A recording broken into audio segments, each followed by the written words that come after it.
ఆహారమే ఔషధం, ఆరోగ్యమే మహాభాగ్యం. కానీ మంచి ఆహారాన్ని పండించేదెవరు?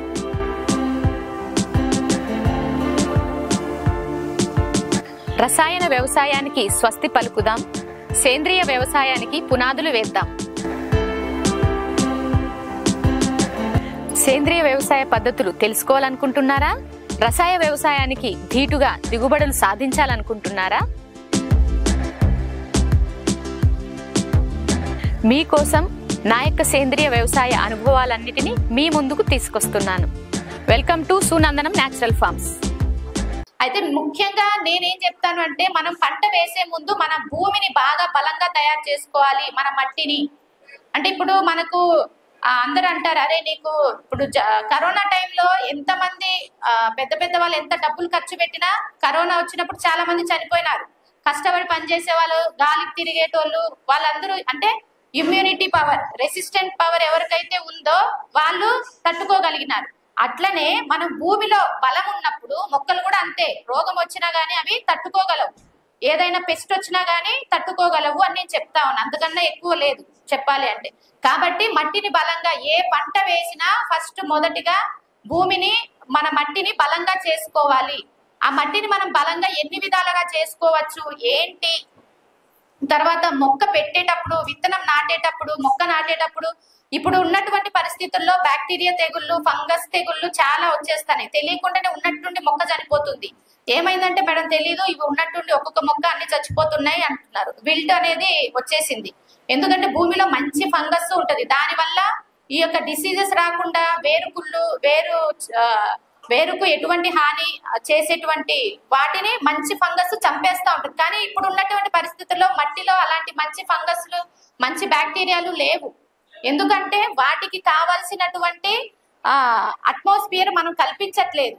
అవి బతికేటువంటి అట్మాస్ఫియర్ అవి కల్పించాలి అంటే మనం చేయాల్సింది ఏమీ లేదు. మొదటగా కెమికల్స్ ఆపేస్తే, ఇప్పుడు మనకు చిన్న గాయం అయింది అనుకోండి, అది దానంతకదే మానుతుందా మానదా?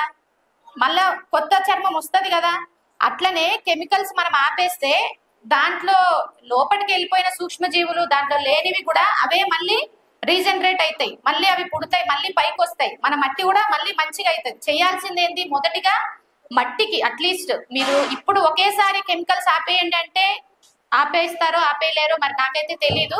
అట్లీస్ట్ మట్టిలో వేసేటివి, మట్టికి ఇప్పుడు మీరు భూమిలో వేస్తారు కదా వేర్లకు, అలా వేసే వాటిని మొదటిగా ఆపేయండి.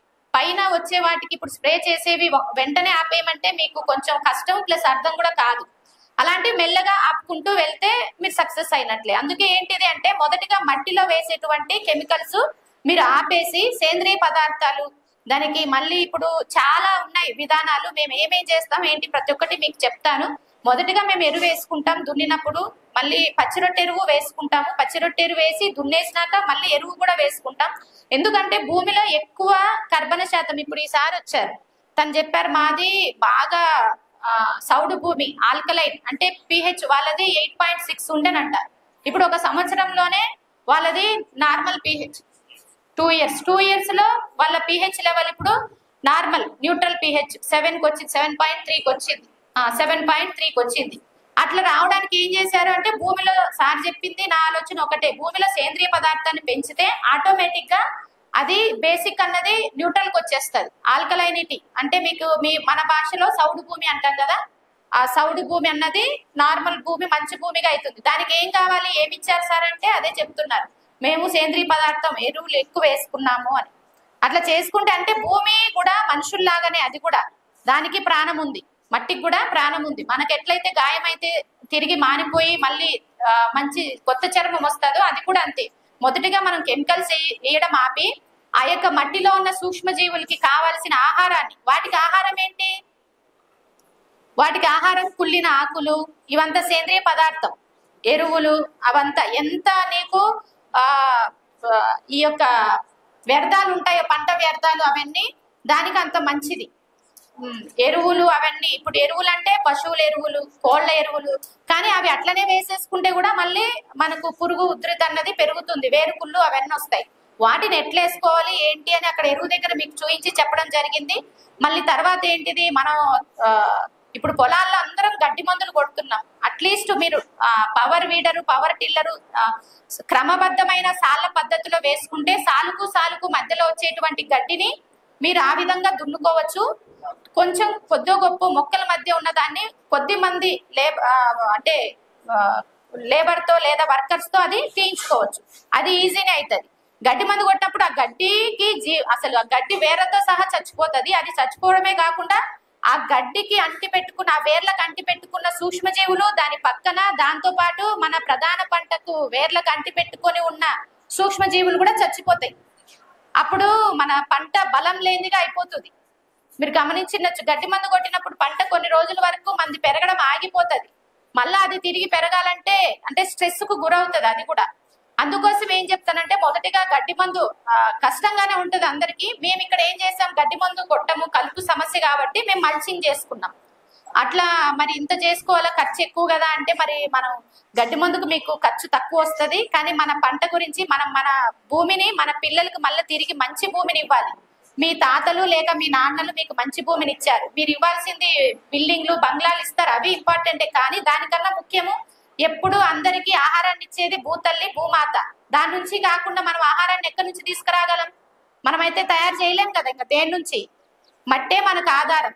మట్టిలోనే ఏదైనా చెడిపోయింది, పాడైంది, కుళ్ళి మగ్గిపోయి ఎరువు కావాలన్నా మట్టే కావాలి, లేదా మనం తినడానికి ఆహారం కావాలి, విత్తనాలు మొలకెత్తాలన్నా మట్టే కావాలి. సో ఇప్పుడు అదే విధంగా ఈ యొక్క పొల్యూషన్ ని ఇప్పుడు నీరు, గాలి, తర్వాత భూమి అన్ని కాలుష్యం అయ్యేది రైతుల వల్ల. ఎక్కువ కాలుష్యం అవుతున్నాయి కూడా. ఎందుకంటే విచ్చలవిడిగా స్ప్రేలు చేస్తాను, విచ్చలవిడిగా భూమికి హాని చేసేటివి వేస్తా ఉన్నాం కాబట్టి అవి గాల్లోకి పోతుంది, భూమికి పడుతుంది, మళ్ళీ వర్షం వచ్చినప్పుడు భూమిలో నుంచి నీళ్ళల్లోకి పోతుంది. మన దాన్ని మనమే పాడు చేసుకుంటున్నాం. మళ్ళీ ఏంటి, భూమిలో ఇంకే శాతాన్ని వర్షం వచ్చినప్పుడు భూమిలో కూడా నీరు ఇంకట్లేదు. అందరికీ తెలిసిందే అది. అందరి భూమి వర్షం పడ్డాక 2 రోజులకు గట్టిగా రాయిలాగా అయిపోతుంది. ఇంతకుముందు అట్లా ఉండేది కాదు. ఇప్పుడు అక్కడ భూమికి మీ భూమికి ఇక్కడ ఉన్న భూమికి కూడా తేడా చూడొచ్చు మీరు కావాలంటే. మా సేంద్రియ వ్యవసాయ పద్ధతులు మీకు నచ్చినట్లయితే లైక్ చేయండి, షేర్ చేయండి. ప్రతి ఒక్కరం సేంద్రియం వైపు బాటలు వేద్దాం. Thank you.